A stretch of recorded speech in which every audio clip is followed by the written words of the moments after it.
Welcome back to On Spec. I'm Joey, and this week we are going to be predicting Oscar nominations. They come out this Thursday. We're going to be talking the new Netflix film, The Rip, starring Matt Damon and Ben Affleck. But first, I want to talk about The Batman Part 2 and recent news we've gotten on the development of this film.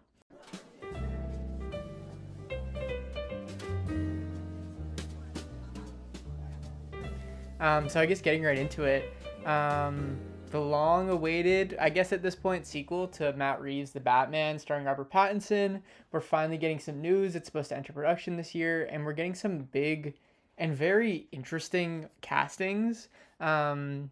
First off, we got Scarlett Johansson, who, I mean, neither of them I feel like have been explicitly confirmed, but the trades have pretty much confirmed them. So Scarlett Johansson seemingly in a lead role, and then Sebastian Stan also seemingly in an important role, perhaps playing Two-Face, Harvey Dent. It seems like that's all but confirmed.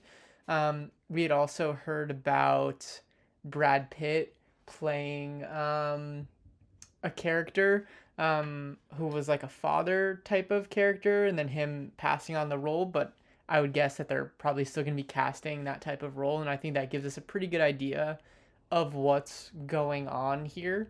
So it definitely to me feels like, obviously, Sebastian Stan's probably playing Harvey Dent Two-Face. I think Scarlett Johansson is probably going to be playing either Gilda Dent, who's Harvey Dent's wife, or Harvey Dent's sister, who's also going to be kind of a mashup with some type of other Batman villain. We'll see. Rumors are possibly saying Andrea Beaumont, the Phantasm, good villain. But it seems like she's going to kind of be like a few characters put together.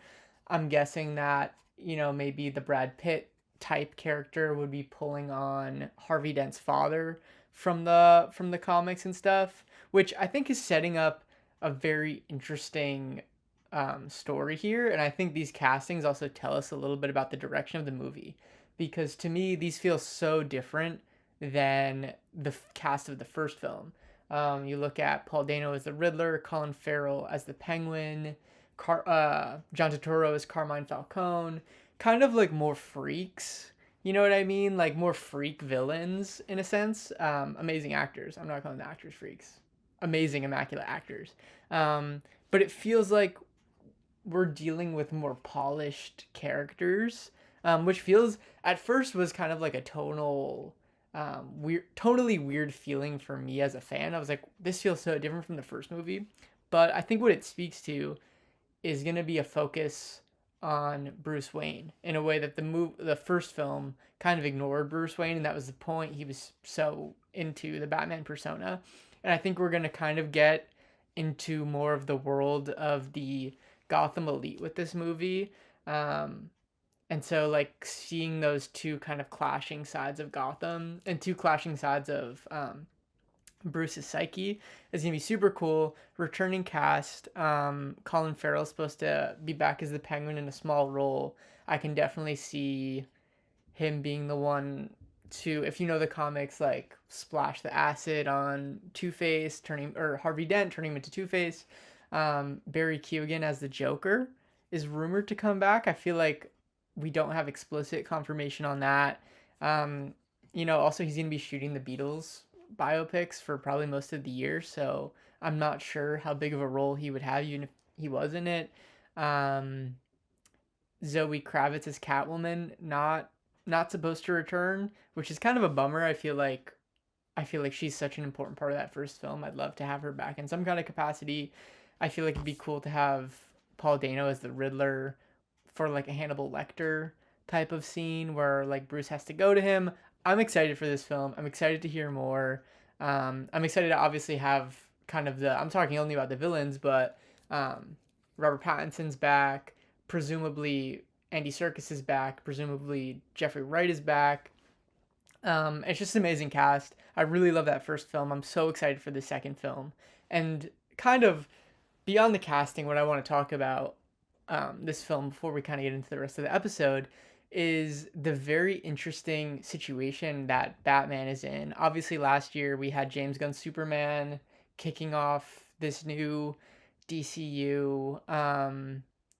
And there has seemingly been talks for Andy Muschietti to have his own Batman film concurrent to the Pattinson movies. So two Batman at the same time. David Cornsweet's gonna have his own Batman that's not Robert Pattinson, and I think that has caused a lot of conversation and debate. I think some people say that it's confusing for audiences. I don't necessarily think that. I think that's not the problem. I think people will understand crystal clear that there's two different Batman. I think the problem is going to be that we're comparing them. We're going to be comparing whoever is this new Batman to Pattinson. And I think that, Pattinson has kind of defined Batman for a generation. And I think we're going to stumble into a similar issue and like kind of repeat the same mistakes that were made, I think, back in the early 2010s, going from Bale to Affleck, where it was like Bale was in this trilogy and he was Batman and everyone was like, his performance was amazing. And so getting Affleck so soon after just like Affleck never fully had a chance because he was coming off of such an iconic portrayal um, with Bale. And I think we're going to run into the same thing if we cast another Batman. And I think too, like Sebastian Stan as Harvey Dent, like we're going deeper into iconic Batman stories in the Batman Part 2. We're not shying away from it. So I just don't see how you could have a parallel one and not kind of like pale in comparison. Obviously, there's obviously like a lot of people who could play Batman, a lot of people who could write Batman, direct Batman, but I just don't think it's wise. And the reason I bring this up is because a quote from James Gunn recently came out on like Threads. He posted people asking for news on The Brave and the Bold, which is supposed to be the DCU Batman film. And he said, I don't really want to get muddle the Batverse and the Reeves verse, whatever. And so we probably won't talk about that until after the release of the Batman Part 2, which means we won't get any news on The Brave and the Bold until 2028. So we won't get that film till 2030. And just all of this feels like a mistake. All of this feels like a mistake. I do understand Matt Reeves' inclination to not want to join up with the DCU, but also in every interview he has on the red carpet, it seems like he's not really that opposed to the idea. So I don't know. I feel like it's not totally out of the picture that these two kind of combine. I think that would be a very smart decision. I think it also speaks to what Gunn is trying to do with the DCU and have things that can kind of exist on their own, tonally be their own thing. Let directors have their own vision and field, and like each film exists kind of as its own thing. And like just because uh, Robert Pattinson Batman comes into a lighter film doesn't mean that his films can't be darker and have their own distinct style. I think it would speak to Gunn's mission for what they're doing in the DCU. So I would keep an eye on that. Obviously, we have Clayface coming out this year, produced by Matt Reeves, originally supposed to be in the Batman verse, then moved to the DCU, the Superman James Gunn universe. Still produced by Matt Reeves. Matt Reeves has a hand in everything Batman going on in the DCU as well as his own stuff. So I just think that it's ridiculous. It's kind of like why are we making this more complicated than it needs to be, especially when it feels like a really perfect fit for these two to come together. It feels like the fans want it. It feels like both Gunn and Reeves want it from interviews that they say, but they're like, yeah, well, it's not happening. So I would keep an eye on this. I feel like with both Superman 2 and Batman 2 in production this year, I think we're gonna get answers this year. I think the one drawback is like this is gonna get super into the weeds, super nerdy. But I feel like as a society, we are ready for the Bat family, all the Robins, all of the everything. You know what I mean? The Batgirls, all of the sidekicks, Batwoman, Oracle, um, spoiler. Like I think we're ready for it, and that is the one reason I've been kind of open to the idea of the DCU having its own Batman, so we kind of jump into that. But I would be really happy if the Batman Part 2 we got to see properly for the first time Dick Grayson become Robin and we get to see that journey. And I think they're also in a really interesting place where the Batman, this is also going to be so in the weeds. So whatever. But the Batman Part 1 takes place in 2021. Presumably this one's going to pick up super soon after because Penguin was right after. Now this, so I would guess 2022, meaning that, Superman isn't till 2025. So we could kind of set these Batman films in the past before all of the supernatural stuff really starts to happen. So when we meet back up with Batman and say like, I don't know, 2028, 2029, when he meets Superman, he's way later in his career than where he even was in the Batman Part 2, which could take place in 2022. Anywho, that is my ramblings. I think it could happen. I think it probably should happen. I think it's smart. I think they might be waiting to see how both of those films perform in 2027. And if they're both hits, I think it's just going to be undeniable. But let's move on to The Rip. I want to talk this new Netflix film, so we'll be right back.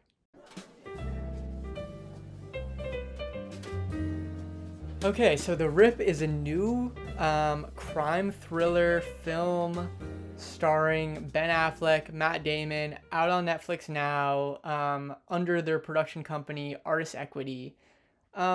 Very, very good film. I think I heard someone say like one of the best 3-star films you could watch, and I agree with that. I think it's just solid. It's super solid. It's either, I mean, I'm not here to like rate it or anything. I might put it a little higher than that, but it's nothing like crazy. It's nothing super groundbreaking, but I think it's an important film. That's why I kind of want to talk about it, is that it represents something that is bigger than the film itself that I think makes it a very important film. It's filling this very interesting niche, because when we think of Netflix films now, I feel like we're either thinking of Oscar movies, Netflix trying to get Oscars, or like the worst film you've ever seen. Obviously, there's some exceptions in the middle there, but like Netflix movies kind of have this reputation of either being horrible or there's a few that like get an Oscar. And this is like a very just like good, well-made action thriller. And I think the business needs these type of movies. I think Affleck and Damon are super self-aware about what this movie is, and I think you need these types of movies holding everything up. Super enjoyable, super well made. Like they're not trying to be something that they're not. And it was super enjoyable watch. I kind of, this isn't the kind of movie where I'm like gonna spoil things and like break everything down. But yeah, it was a great cast all around. Literally full of people that I love to see on the screen. Teyana Taylor, not a huge part, but obviously coming off of One Battle, she's amazing. Steven Yeun, one of my favorite actors, he's great in here. Kyle Chandler is here, he is amazing. Scott Adkins plays a small role, he's great. Sasha Kaye, who played Supergirl in The Flash, is amazing. She was great in that movie. She deserved so much better. And so I really hope that she becomes a star because she's great here too. She steals every scene she's in. In many ways, I feel like she's kind of the heart. But she's awesome. Like she's so good here. Everyone is so good here, top to bottom. And obviously at the heart of it are Affleck and Damon. And I think Damon is a very interesting and specific actor because we don't hear about him in these conversations for like the best ever of his generation. Like that goes to like Bale or DiCaprio or Daniel Day-Lewis. Who, I guess he's a little older, but like in this age of movie star, Damon is not talked about in the same type of way. I think because he doesn't take on the same type of intense roles or like I don't know, just emotionally challenging roles. But he is very interesting in the way that he functions as an actor, where it feels like he has precise control over the scene, over the narrative of the film, and I think that makes him a very like valuable lead because also he's an amazing performer. He's a great performer. I'm super excited for the Odyssey. I feel like that's going to be a huge moment for him. Um, I think there has been I've been missing like just amazing Matt Damon movies, amazing Matt Damon performances. I think back to the 90s, obviously so many, early 2000s.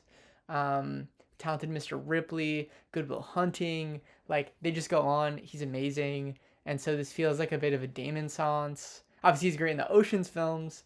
Um, but the Odyssey feels like, okay, we're like back, like we are so back.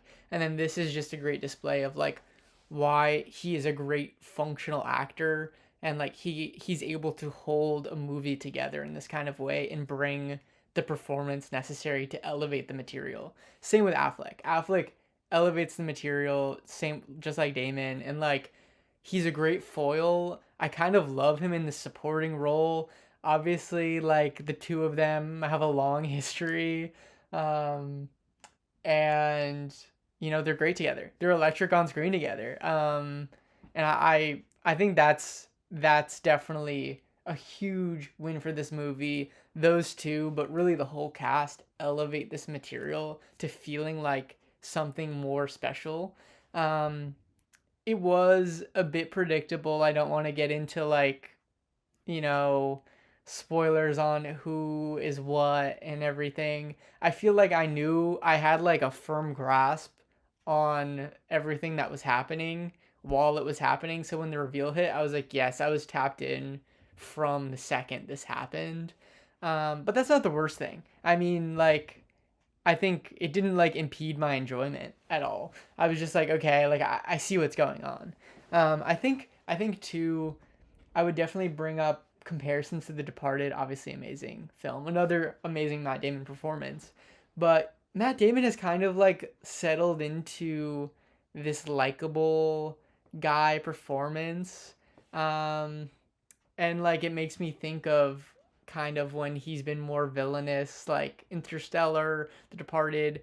Um, and so I think it definitely plays with your knowledge of these actors and their works, um, to bring out a very interesting result. I think technically speaking, it's actually very very well made. I think it's very competently shot, directed, edited. Obviously, as I've said, acted.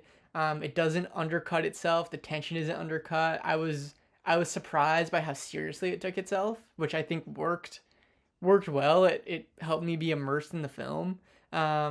And yeah, it was really just like a fun watch, a great watch, a good story. Um, and another reason kind of why I wanted to talk about this, beyond just, it's a good movie. Artist Equity, their production company, brought a new type of deal with Netflix with this film. So they were able to negotiate a deal in which the performance of this film um, would trigger bonuses for I think something like 1,200 workers on the film. So like there are performance based incentives, which is completely new in the streaming era. Like this is kind of a groundbreaking deal, and it really feels like Damon and Affleck are shepherds of the medium of the business, where they can make like kind of higher brow films and make something like this that's like a pretty standard action thriller in like the wake of Heat. And like I think that's really cool. I think it's really healthy for the business. I think I would love to see this normalized, because with streaming we're seeing a lot of people's pay really take a hit, because deals of television and everything were completely different and people got back end on that. And like seeing them try to provide for below the line crew and stuff like that is like really cool, and like trying to carve out a new system where people can make a living off of this. And so I think that makes this film really important. I think what Damon and Affleck are doing is really important. So I would implore you to watch this movie, if only for that reason. You know what I mean? Even if you're not interested in it, I'm going to say it's a good movie. I'm going to recommend it. I would give it a shot, just because like I think if this does well, we could really see shifts in how streaming rewards the people who work on these films. So yeah, The Rip, out now on Netflix. Pretty good movie, fun time. Yeah, so let's move on to best everything at the Oscar predictions. Okay, so this is coming out on Wednesday, January 21st, tomorrow at I think 7 a.m. Eastern Time. The nominations for this year's Academy Awards are dropping, I think like on GMA or like something. They're coming out tomorrow morning. So I want to get in under the wire. I want to talk about these, go through all the categories I feel qualified to talk about, give my takes. We'll see how well I do. If you've tuned into the Golden Globes discussions, I did pretty good with who would win, but this is a whole different beast. We're talking about the Oscars. We're talking about who's getting nominated. So yeah, I'm just gonna go down the line of categories. Best Picture. We're starting with the big one here. I mean, I think the locks that we have right now, there's obviously 10 nominees in the category. I think locked are One Battle, Sinners, Hamnet, Marty Supreme, Sentimental Value, Frankenstein. So that's 6 right there. And then I'm going to say for the remaining 4, my prediction is going to be Train Dreams, It Was Just an Accident, Bugonia, and The Secret Agent. And I really do feel like this category has been the most shifting Best Picture has felt in a long time. I feel like post Golden Globes, like we were on a pretty steady track all fall for award season, kind of what seemed to be getting predicted, what was front runners. Golden Globes hit, and it feels like the floor came out, and like everything is kind of getting crazy in a lot of these categories in terms of what the predictions are saying. Like huge changes are happening. So, some of these I could be completely off, but I'm going to say those are the 10. One Battle, Sinners, Hamnet, Marty, Sentimental Value, Frankenstein, Train Dreams, It Was Just an Accident, Bugonia, The Secret Agent. I think those are the 10. I think looking in, I'm going to go through some and like talk about my thoughts on the next 10. Most likely and what I would think that they would need and what would happen. F1, I think I don't know if this one's getting like overrated in terms of reception. I don't see it getting into Best Picture this year, especially when it feels like we already have 2 more blockbustery type films with Frankenstein and Sinners. Even One Battle After Another, to an extent, is like a very action heavy film. I'm like, I don't know if I could see F1 getting in here, but it's been getting very strong predictions. I think Blue Moon is also super super interesting to consider. I think the double Linklater year. I also have Nouvelle Vague in this top 10. I think they're going to kind of split the vote. I think Ethan Hawke's performance could get it in here. Um, but I feel like these other ones I said are maybe a little bit more strong, but I could really see this one getting in. Wicked for Good has fallen kind of out of good graces. Um, I mean, I could always see it just being like the voters really loved Wicked, the first one, and so like it kind of gets in based off of that. But again, it's another kind of bigger movie. I don't see it sneaking in here. Same with Avatar: Fire and Ash. I think both of these were like weaker than were kind of expected. The reception hit kind of weak, so I don't see either of them getting in. Another one, Jay Kelly. I think this one's a very like Hollywood based movie that kind of got weaker reception than people thought, and I don't see this one getting in either. Um, and then some like real dark horses that I'm gonna throw out there. Weapons, obviously, pretty beloved. I hope to see it get recognized somewhere in these nominations. I don't think it's gonna be Best Picture, but I think it's worth a mention. No Other Choice, another amazing film. I don't know. It feels like this award season, it hasn't necessarily been as strong as it could have been. And I think in my predictions, I already had 3 international films. And I don't know if I see them going for 4. And I think that it's the least likely out of these 4. So I have it on the outside looking in, but I definitely could see it sneaking in there. I have Sorry Baby, which is just a personal one. I absolutely love that film. One of my favorites of the year. This can be a common theme throughout the episode, but I think that Julia Roberts shout out at the Globes could really have gotten people to check this out, who might just not have watched it at all, and I think it could sneak in to some of the nominations here. I don't think Best Picture is a spot, but I at least want to say it, put out that good energy. And then Song Sung Blue, which, feels like an Oscar nominee from a past generation. I don't think that it will sneak in, but I think it's worth a mention. Um, but I feel pretty good about my 10. I feel pretty good about Train Dreams. I feel pretty good about It Was Just an Accident, even though that one seemed to fallen off a little. Bugonia and The Secret Agent are kind of my two swings. I think those last two slots are really up for grabs. I could see other ones nabbing it, like Blue Moon, I think is a real possibility. F1. Um, but yeah, those are the 10 I'm going to go with for now. We will see how that goes. Best Director, another big one, another hard one. Much shorter list here. I have our 5 that I'm predicting, and I have 2 outside because I really feel like it's between 7 right now. I think the locks are obviously Paul Thomas Anderson, Ryan Coogler, and Chloe Zhao. I think those 3 are locked in, no doubt in my mind. And then these last 2 spots are between 4 different people. And I'm going to make, I think, what might be an unsmart guess.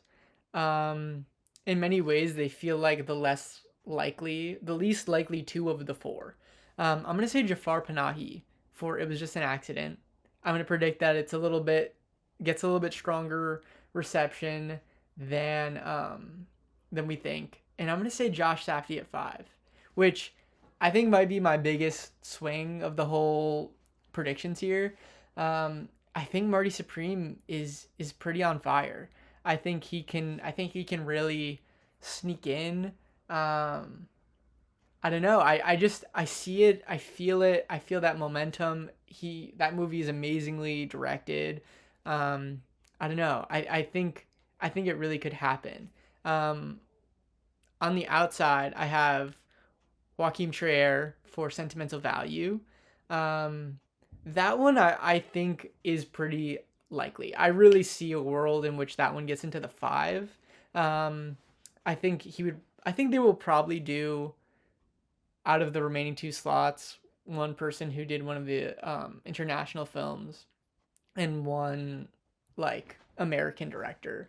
So I think I could really see a world in which Trier nudges out Jafar Panahi just because Sentimental Value seems to be really beloved. I think I'm maybe like underrating its chances in all of these races.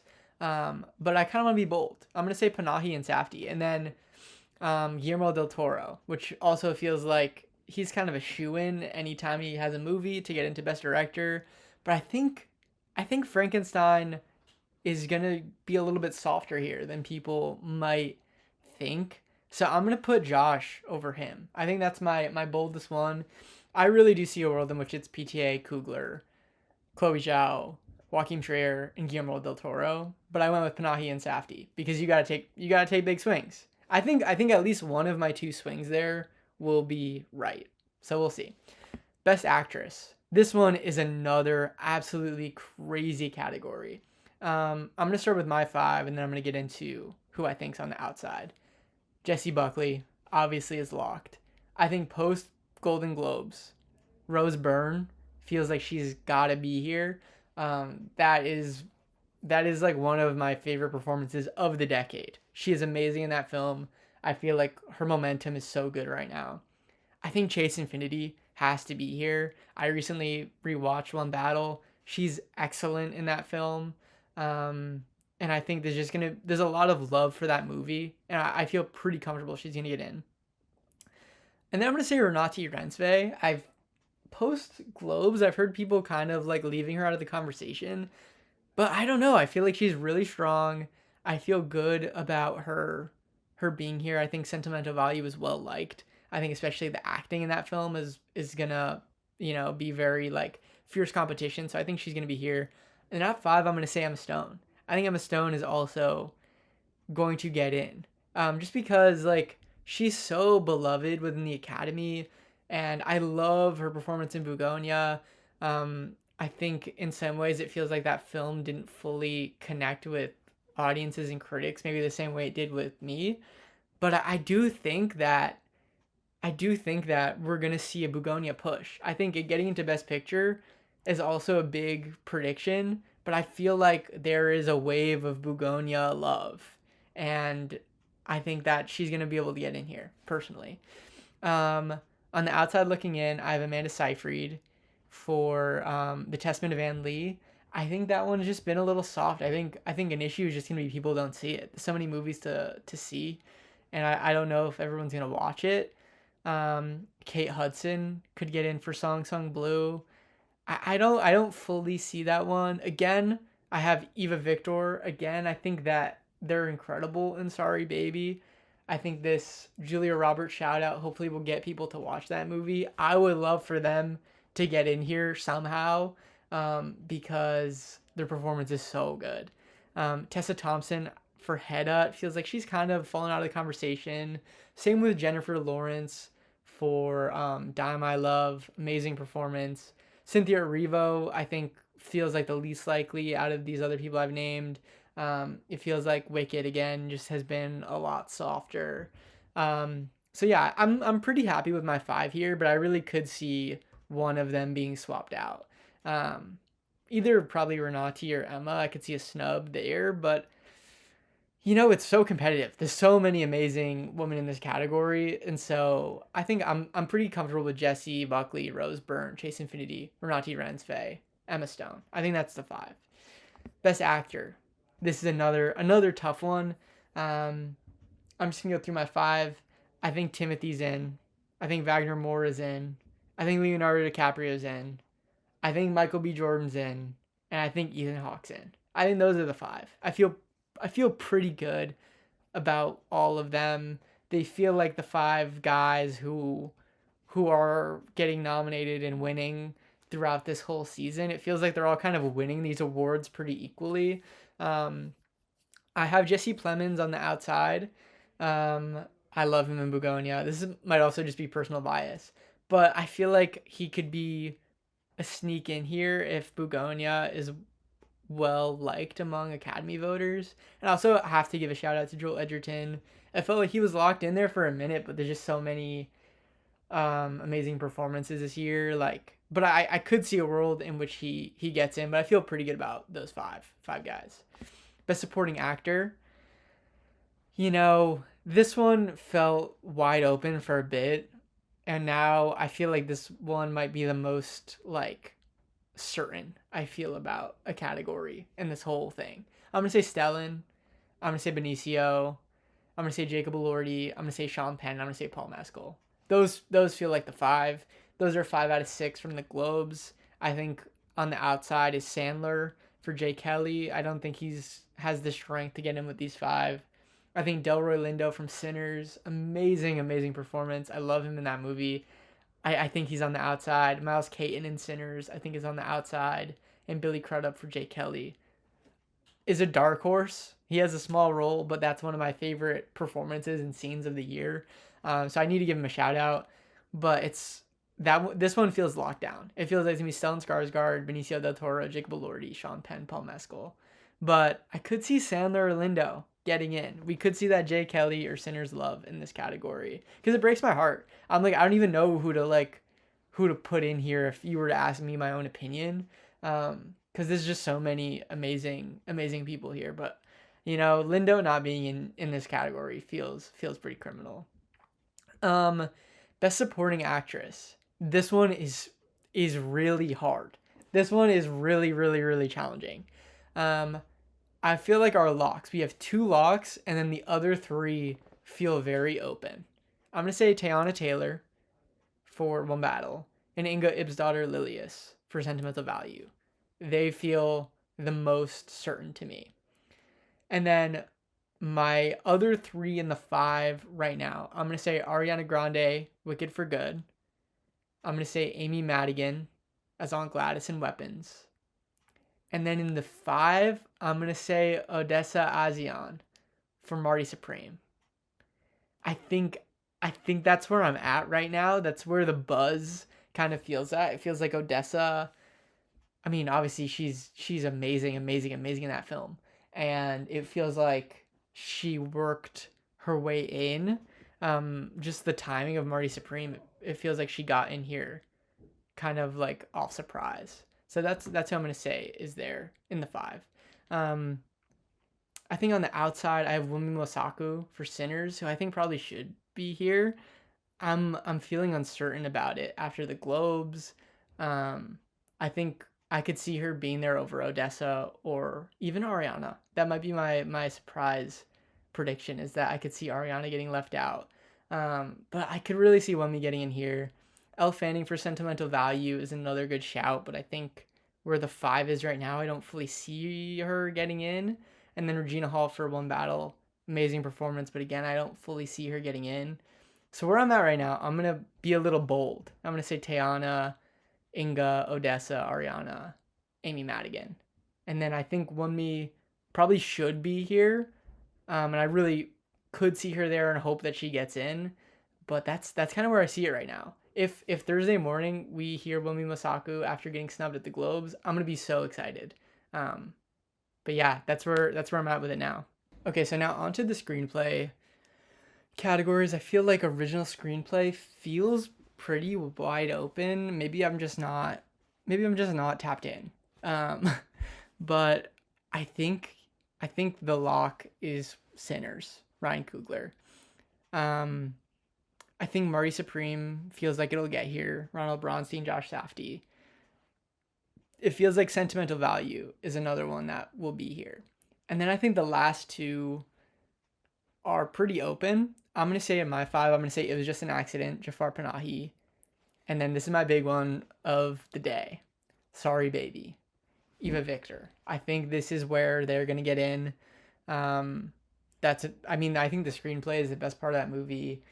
It's amazing. This would be like my moment. I feel like sometimes we get these movies where it's like they get into the screenplay category and nothing else. And it's just this amazing movie that doesn't necessarily have the strength behind it, but this is the way that it's recognized. And I will be so geeked. I will be so geeked if that happens. I think on the outside, I have The Secret Agent, which feels entirely possible. I have Blue Moon, which feels very possible. That's a very screenplay, dialogue heavy film. I could see that one getting in very easily. Over It Was Just an Accident, over Sorry Baby. And then I'm also going to give a shout to Weapons, Zach Kreger. I feel like the same things apply to Weapons that apply to Sorry Baby.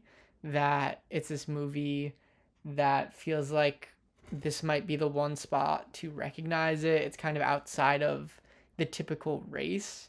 But it feels like this Julia Roberts led Sorry Baby push is gonna get Sorry Baby in over Weapons. If there was to be a nominee like that, I think it's gonna be Sorry Baby. That also might be my bias. I like that movie a lot more than Weapons. But I think definitely worth a mention. But yeah, that's my 5. I'm gonna say Sinners, Marty, Sentimental Value, It Was Just an Accident, Sorry Baby. And I feel like Blue Moon is also a really strong possibility. But yeah, that's original screenplay. We'll see, because I feel that one kind of feels like a shot in the dark. Adapted screenplay, I feel a little bit better about. I'm gonna say One Battle. I'm gonna say Hamnet. I'm gonna say Bugonia. I'm gonna say Train Dreams, and I'm gonna say Frankenstein, which is a very interesting 5. Again, I'm like I do not know. On the outside, I have No Other Choice, which I would love to see it in here. I'm like I'm feeling like it's gonna be softer than we think. I think for some reason, specifically No Other Choice, has fallen back. I love that movie, but I think it could get beat out by Bugonia, Train Dreams, Frankenstein, which kind of feel like they're gonna get in here. I think Wake Up Dead Man is also a good mention. Ryan Johnson. I love that script. I love Wake Up Dead Man. Knives Out and Glass Onion both got into this category, kind of in a similar thing to what I was saying with Sorry Baby Weapons, where not really nominated anywhere else, but in for the screenplay category. So I could really see getting in here. I'd be happy with that. I would probably, truthfully, out of these front runners for adapted screenplay, my hope would be One Battle, Hamnet, Bugonia, No Other Choice, Wake Up Dead Man, with Train Dreams and Frankenstein out. But I think Train Dreams and Frankenstein feel more likely than No Other Choice and Wake Up Dead Man. I think Bugonia is the one I'm kind of indulging myself in, because not necessarily the strongest, but I think there's gonna be a Bugonia push. I love that movie. I love that screenplay. So I think that's gonna be the 5, but we shall see, because I think No Other Choice and Wake Up Dead Man, very strong contenders. Now, moving on to the inaugural Best Casting category. This one's going to be really exciting to see. I kind of have no basis off of how they are going to nominate. So this one, again, feels a bit like a shot in the dark, but I'm going to go with my gut. I'm going to go completely with my gut. I'm going to say Sinners. Sinners feels like absolutely locked in. Francine Meisler. The casting in there is incredible. I think this is going to be the winner. I'm going to say Marty, the legendary Jennifer Vendetti. To me, this one is a lock. I'm like, if this does not get into this category, like, bro, we're off to a bad start with best casting. I think this is going to be here. Again, I'm going to say One Battle, Cassandra Kulakundis. I'm not sure if I butchered her last name. I'm so sorry. Again, obviously, amazing ensemble. These 3 are amazing ensemble cast. I think Hamnet also is going to be here. Nina Gold. That is, just such a powerful, amazing cast. I think they have to be here. And then the 5, I feel kind of like it's open. I'm going to say I just think that it's a great cast, and I think the Academy's going to love it. Sentimental Value at 5. I think that's going to be the 5th. On the outside, I have Frankenstein, Robin D. Cook, and I have Wicked for Good, Tiffany Little Canfield and Bernard Telsey. I think these 2 are just going to be weaker among voters. I think Frankenstein has a better chance than Wicked here, but obviously Wicked is known for its amazing cast. But I think it might also just be a thing of it's the same cast as the first movie a little, and I just don't. I don't necessarily know if it's gonna be strong here. So I feel pretty good about my 5. I could see Frankenstein, but I feel good about my 5. And I think that'll be a really cool category. Best cinematography. There's another tough one. I'm gonna say my 5. Sinners feels locked. One Battle feels locked. I'm gonna say Frankenstein feels like that's what they're gonna go for. I think Train Dreams they're gonna go for, and I think Hamnet they're gonna go for. I think that's the 5. Outside, Marty Supreme. I would love to see it there. That might also just be taste. I would definitely have it there, probably over Frankenstein. I really could see F1 sneaking in here. That's a very craft heavy movie. We're gonna have to see how much the Academy likes F1. I'm gonna say Bugonia, just because Yorgos do not sleep on his movies and how much the Academy loves him, and the cinematography in that movie, Following Up Poor Things, is just incredible. So I really could, but I think it's a tight category. So I'm going to say Sinners, One Battle, Frankenstein, Train Dreams, Hamnet. With Marty Supreme, on the tail, F1 close behind Marty. I think that's where it's at. Best costume design. This is another tricky one. I'm going to say Sinners. I'm going to say Frankenstein. Those feel like the 2, right? Obviously, both kind of period films, both taking bold swings. I think that's going to be the 2. Now I'm going to say Marty, period piece. I'm going to say Wicked, for obvious reasons, amazing costumes. I'm going to say One Battle, because I think the costuming there is very interesting. This might be a bit of a sneak, but I think that there's iconic iconic outfits in that movie. I think of Willa's outfit, just amazing. People were dressing up as Bob in the bathrobe. I think all the military stuff, all the revolutionaries, all of the, other characters, Sensei. Like, it's just full of amazing stuff, and I think it's gonna get recognized. But I could see it getting swapped out from one of these other ones. I think I'm gonna put Hedda. I think Hedda has a decent chance. I think Hamnet has a really good chance. I think One Battle over Hamnet is kind of wild on my behalf, but I'm gonna take a big swing. But I really could see Hamnet. I think Hamnet probably makes more sense than the 5. And then Testament of Anne Lee, again, period piece. The costuming is amazing in that film, but I just don't think enough people are gonna have seen it. Enough voters are gonna have seen it. So that's gonna be my 5. Honestly, okay, wait. I'm gonna be smart. I'm gonna say Sinners, Frankenstein, Marty Supreme, Wicked for Good, Hamnet. I think One Battle's on the outside. We'll see if that bites me, but I think those are the 5. Best film editing. This one's tough. I'm gonna say One Battle. I'm gonna say Sinners. Obviously, this is definitely a lot of like repeat ones, but I think it speaks to just like what movies feel like frontrunners and strongest. One Battle, Sinners, Marty, Hamnet, F1. I think those feel like the editing noms. I'm gonna give mentions to House of Dynamite. This feels like the spot it would probably be able to get into, and Bugonia, but I think those are the 5. I feel pretty good about that. Makeup and hairstyling, another one. Another tough one. I'm gonna say obviously Frankenstein feels like a lock. Sinners feels like a lock. Wicked feels like a lock. Those 3 are locked down. Then I'm gonna say Smashing Machine. And then in the 5, I'm gonna say Marty for just like the period stuff. And then again, I'm gonna have One Battle on the outside in, like how I had for costumes. I think One Battle's looking in, but I feel good. Frankenstein, Sinners, Wicked, Smashing Machine, Marty for makeup and hair. I think that makes sense. Production design, similar story. I'm gonna say Frankenstein, Sinners, Wicked, all feel like locks. I'm gonna say Hamnet, right? And then I'm gonna say Marty Supreme is period. I think that those feel like the 5. I think I'm gonna have Avatar looking in, because like I need to give a mention to that. Obviously, the world of that film is immense, and then One Battle also feels like an important nod. But I feel good about that 5. Best score. This one I'm gonna be a little bold. I'm gonna say Sinners. I'm gonna say One Battle, Frankenstein, Hamnet. Those 4 feel pretty locked. I'm gonna say Marty. If Marty doesn't get in, I think that is a challenger's level snub for best score. I'm like that. We can't. But I think other really strong contenders. Surratt, obviously that film is built kind of around its score, and then F1, like that's a Hans Zimmer score. So those 2 feel really promising. But I'm gonna go with my 5. Best song. This one, okay. This one's tough. I'm gonna say, okay, I think Golden obviously feels locked in. Sinners, I Lied to You feels locked in. I'm gonna say Train Dreams from Train Dreams. I'm gonna say The Girl in the Bubble from Wicked. And then I'm gonna say the Diane Warren song, because they love Diane Warren. You cannot sleep on Diane Warren.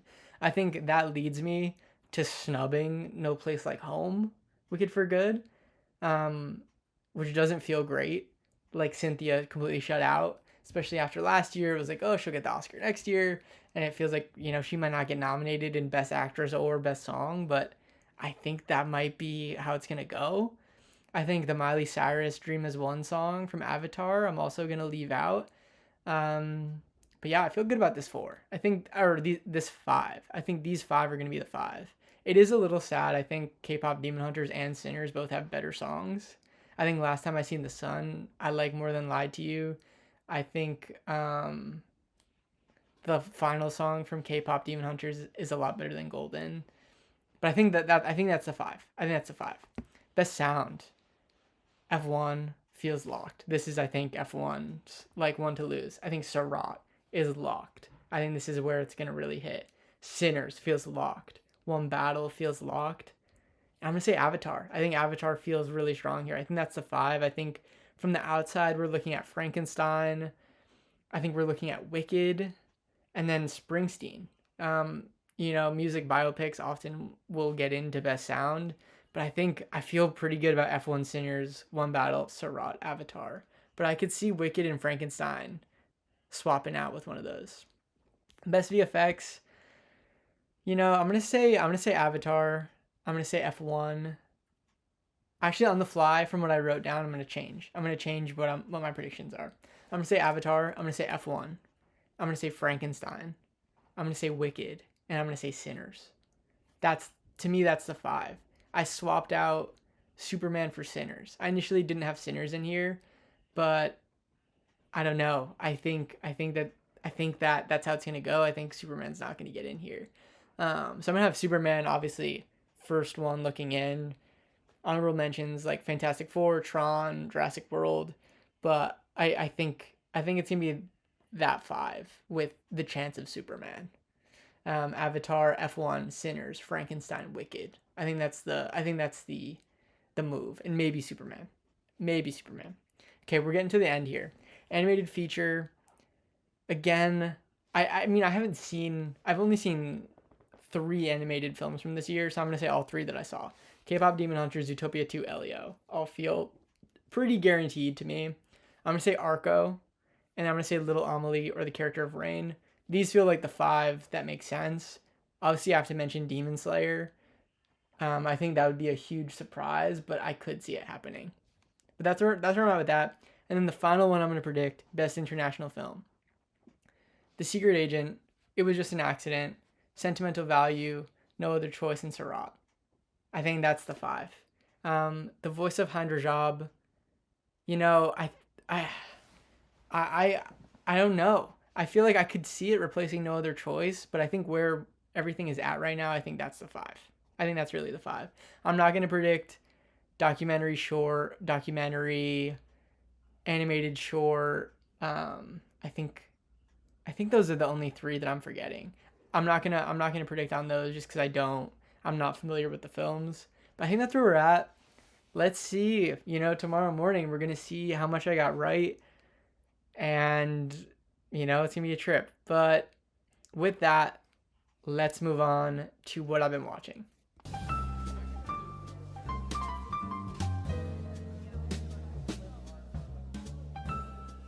Guys, I watched some bad ones this week. I watched The Electric State. Honestly, nowhere near as bad as I was expecting. I actually thought it was pretty okay. And then Another Simple Favor, which I don't even want to get into. I do not even want to get into. I thought that was horrible. I thought it was truly, truly so bad. And then obviously The Rip, as we talked about earlier. But yeah, sometimes you gotta have those weeks where you're putting in the hours. You know what I mean? You're putting in the hours, you're exploring, you're trying to see if, maybe everyone else was wrong and sometimes they're right. Honestly, with Electric State, not as bad. Not as bad as what people said. But obviously, it's not great. It's definitely not great. But with that, thank you so much for listening, for watching, however you watch this. Super excited for the nominees coming out tomorrow. We're officially in Oscar watch. It's time. Hopefully we got a lot of these right. But with that, thank you for listening. I will speak to you guys soon.